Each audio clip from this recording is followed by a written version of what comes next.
వ్యక్తి వాళ్ళు ఏం మాట్లాడుతుండ్రో సోయి లేకుండా బీజేపీ నాయకులందరూ కూడా మా నాయకుడు రాహుల్ గాంధీ గారి మీద విమర్శలు వేస్తున్నారు.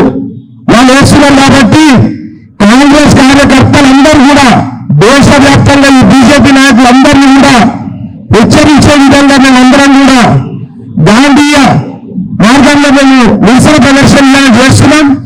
వాళ్ళు ఒళ్ళు దగ్గర పెట్టుకొని మాట్లాడకపోతే రేపటి నుంచి వాళ్ళందరూ కూడా చింతపండు అవుతుందని చెప్పేసి నేను సమావేశాన్ని అందరూ కూడా నేను చెప్తున్నాను.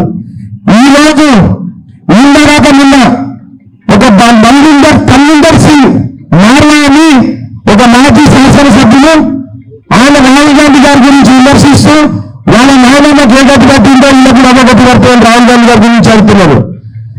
ఆయనకు బుద్ధి జ్ఞానాలు ఏమైనా ఉంటే ఇట్లాంటి విమర్శలు ప్రజావేదిక మీద వేసి ఒక లీడర్ ఆఫ్ ది అపోజిషన్ ఇట్లా మాట్లాడుతుంటే నరేంద్ర మోడీ అమిత్ షాలు నడ్డాను ఏం చేస్తున్నారని చెప్పేసి నేను అడుగుతున్నాను. అదేవిధంగా గాయక్వాడ్ అని శివరాజ్ సింగ్ శివసేన పార్టీ అతను కూడా రాహుల్ గాంధీ గారిని టెర్రరిస్ట్ అని సంబోధిస్తున్నారు.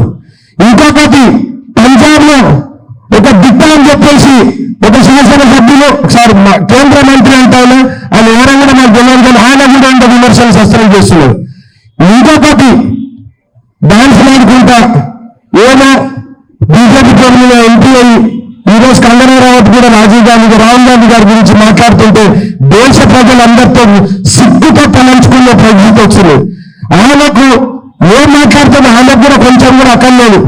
ఇట్లాంటి అందరినీ కూడా ఉగ్రవాదులను ప్రోత్సహించి బీజేపీ వాళ్ళని నాయకులుగా తయారు చేసి దేశం మీద వదిలి దేశం కోసం ప్రాణత్యాగాలు చేసిన గాంధీ కుటుంబం మీద ఇష్టం వచ్చిన మాటలు మాట్లాడుతుంటే కాంగ్రెస్ కార్యకర్తలు ఎవ్వరు కూడా చూస్తుంది ఒకరు రానున్న రోజుల్లో తీవ్రమైన పరిణామాలు ఉంటాయి. దానికి మేము ప్రాణత్యాగాలు చేసినా సరే కానీ గాంధీ కుటుంబాన్ని మాత్రం మేము కాపాడుకుంటామని చెప్పేసి మీకు అందరూ కూడా విజ్ఞప్తి చేస్తూ నాకు ఇచ్చిన అవకాశాన్ని నేను ధన్యవాదాలు తెలియజేస్తూ ముగిస్తున్నాను. అసలైన తొలి వెలుగు. ఫాలో వాట్సాప్ @తొలి వెలుగు అఫీషియల్.